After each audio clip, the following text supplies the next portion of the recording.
Regresamos a Arica Informa junto al director regional de Corfo, don Fernando Cabrales Gómez. ¿Cómo está? Gusto de saludarlo. Muy buenas tardes. Tanto tiempo no tenía oportunidad de conversar. Sí, hace harto tiempo que no venía por estos lados. Pero bueno, nunca es tarde. Sí, pues, director, el próximo martes 8 de noviembre, Corfo abrirá el tercer y último llamado de sus programas de innovación. Me gustaría que conversara un poquito cuáles son esos programas y cómo las pymes de la región se ven beneficiadas con esto. Yo sé que el tiempo en televisión es cortito. Yo te diría que efectivamente esa es una de las líneas. Corfo, hacia el cierre de este año, está principalmente enfocada en las pymes, pero en varias líneas. Una de ellas es innovación. Ahí hay varias líneas de trabajo. Uno son programas secuenciales, si se quiere. Son programas que lo que hacen es que acompañan a las empresas que tienen ideas nuevas de productos, de procesos, de servicios, etcétera, desde etapas iniciales de diseño, de creación, de consolidación.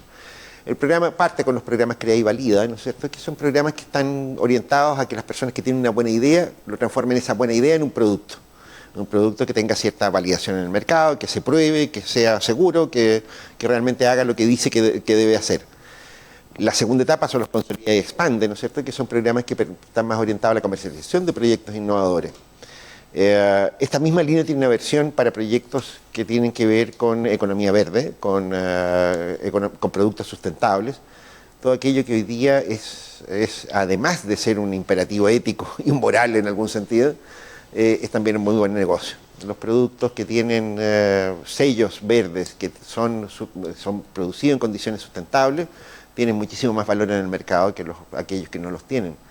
Y en definitiva hoy día es una muy buena idea para las pymes, ¿no es cierto?, meterse en esa línea. Te digo que esto es pyme porque en realidad son para proyectos de pequeña escala. De hecho, ya hacia el próximo año tenemos programas de innovación estratégica, ¿no es cierto?, donde los montos involucrados son mucho mayores. Esos ya son para empresas mayores, ¿no es cierto?, pero esta última etapa, ¿no es cierto?, son para empresas que están empezando en esto de la innovación. Pero no es solo innovación.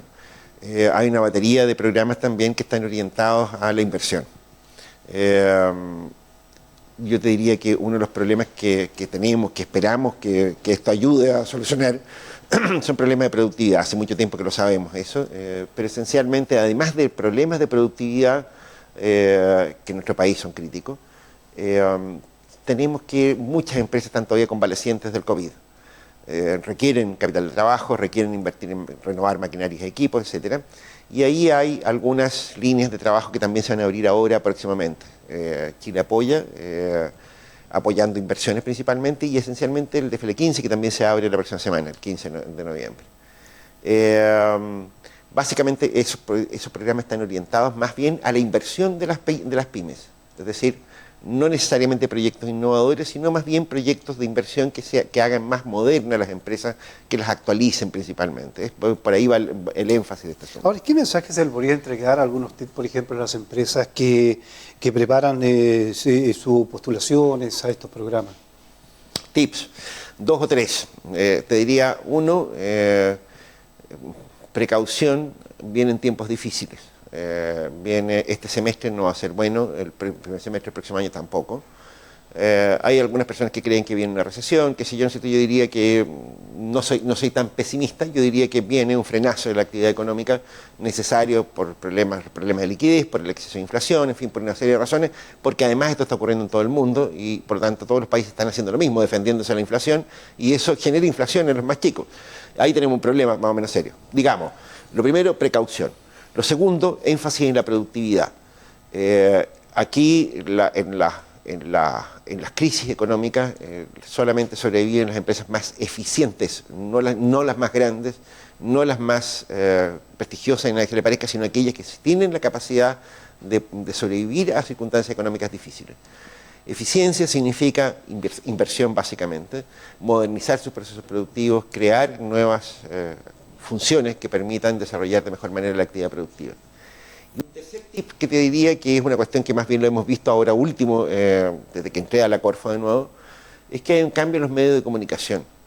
La comunicación a través de los medios formales, tipo diarios, radio y qué sé yo, ¿no es cierto?, en realidad tiene poca retención, etc. Ha cambiado un poco. Ha cambiado bastante, me imagino que en el canal también lo han visto, eso ustedes. Sí. Entonces yo les diría a los empresarios, ¿no es cierto?, bueno, suscribirse a Corfo en redes sociales. Toda la información de Corfo está saliendo a través de Instagram, Twitter, Facebook, ¿no es cierto?, etcétera.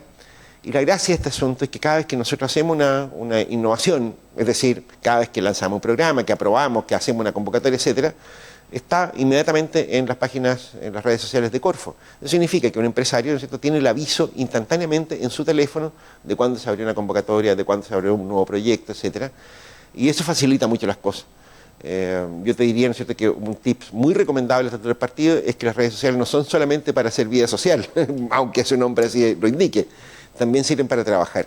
Y bueno, buena idea estar conectado a Corfo. Exacto. De hecho, hoy día a través de los correos, ¿cierto? Uno envía un correo y aparecen todas las personas que le interesa conocer la información que están lanzando ustedes, por ejemplo, de los programas que vienen, la innovación y todo lo demás. Pues ahí, en ese aspecto... Nosotros usamos la base de datos de Corfo para eso también. Claro. Pero te diría que la gracia incluso, ¿no es cierto? Recuerdas que las redes sociales hacen inteligencia comunicacional. Es decir, no llegan solo a aquellas personas que están suscritas a una base de datos, sino que también llegan a aquellas personas que están interesadas en determinados temas. ¿Te das cuenta? Entonces, probablemente una persona, ¿no es cierto?, que está pensando en hacer un negocio, que está buscando ideas nuevas, qué sé yo, a lo mejor ni siquiera se le va a ocurrir, qué sé yo, buscar en Corfo o algo por el estilo, pero el sistema sabe en lo que está interesado, ¿no? Y probablemente le mande un aviso de Corfo también.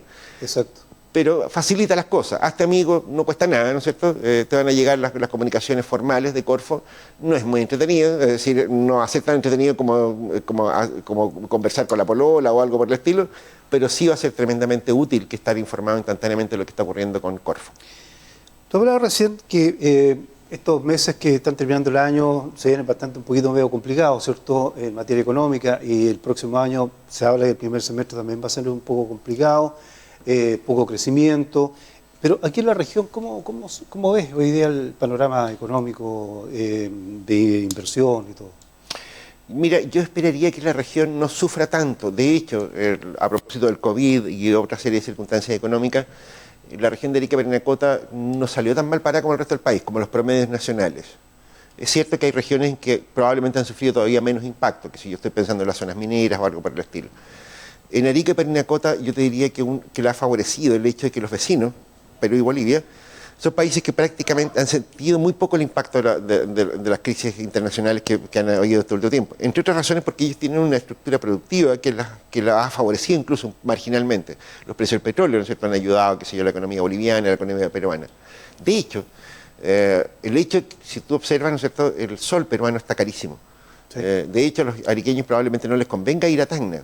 Pero lo que pasa, ¿no es cierto?, con eso es la contrapartida. A los peruanos les conviene venir a Arica, a los bolivianos les conviene comprar en Arica, porque para ellos Chile hoy día está barato. Eso está produciendo un efecto muy importante en la economía local, de manera tal de que yo te diría que lo que uno observa, sin hacer un estudio muy definitivo, es que en realidad en Arica no le ha ido tan mal. Yo diría, ¿no es cierto?, que el impacto que ha tenido la crisis económica en el resto del país, ¿no es cierto?, es una sombra al lado de lo que está ocurriendo en Arica. En Arica realmente no está ocurriendo nada extremadamente malo. No lo está pasando bien la economía de Arica. Está con desempleo creciente, ¿no es cierto?, pero bajo el promedio nacional. Está con inflación, pero probablemente menor a la que tiene el resto del país. De hecho, la canasta de consumo de Arica, ¿no es cierto?, es bastante menos sensible a cuestiones como, por ejemplo, como los precios de los combustibles. En la zona central, hacia el sur, qué sé yo, el sufrimiento que ha significado los costos del gas licuado, qué sé yo, de la parafina, ese tipo de cosas, simplemente en Arica no lo hemos visto ni pasar, ¿te das cuenta? Yo te diría, ¿no es cierto?, que nosotros lo vamos a ver menos peor que el resto del país. Pero eso no significa, ¿no es cierto?, que aquí la cosa esté bien. De hecho, una de las cosas que hemos hecho con el gobierno regional es que también estamos lanzando programas de apoyo a la reactivación, los famosos PAR, que son programas diseñados principalmente para ayudar a los pequeños y medianos empresarios. Vamos a tener noticias luego sobre eso. La próxima vez que me invites te voy a venir a contar sobre los PAR. No hay problema. Y además nosotros estamos trabajando en proyectos asociativos, que también es un tema que yo creo que es muy importante. El gobierno regional ha vuelto a poner su confianza en proyectos de gestión, de gobernanza de recursos públicos, y eso es muy importante, pero también creo que es un tema que deberíamos verlo en una próxima invitación. Perfecto, director. Muchas gracias por acompañarnos hoy día, por venir a contar lo que está haciendo Corfo, por las pymes y por los pequeños empresarios aquí en la región. donde algunos dicen, bueno, está bajándose la cesantía, otros dicen, está subiendo. Cuando se habla de que vienen otras empresas ya en los próximos días, ¿cierto?, que van a inaugurar acá también en nuestro país o en nuestra región, ahí va a haber también un poco más de liquidez de trabajo. Así es, el mercado del trabajo, como te digo, es de los más sensibles de todo, pero te diría que incluso hoy día hay problemas de mercado, ¿no es cierto?, porque hay mucha gente desempleada, ¿no es cierto?, pero también hay muchas empresas que están buscando trabajadores calificados y no los encuentran. Exacto. Aquí tenemos un problema de matching, si se quiere, en términos económicos. Bueno, pero eso también es un tema que podemos analizarlo en otro contexto. Bien, pues muchas gracias por acompañarnos, que estén muy bien. Muy buenas tardes. Vamos a una pausa, después conversar con el director de Corfo, Fernando Cabrales, y ya regresamos con más noticias en Arica Informa.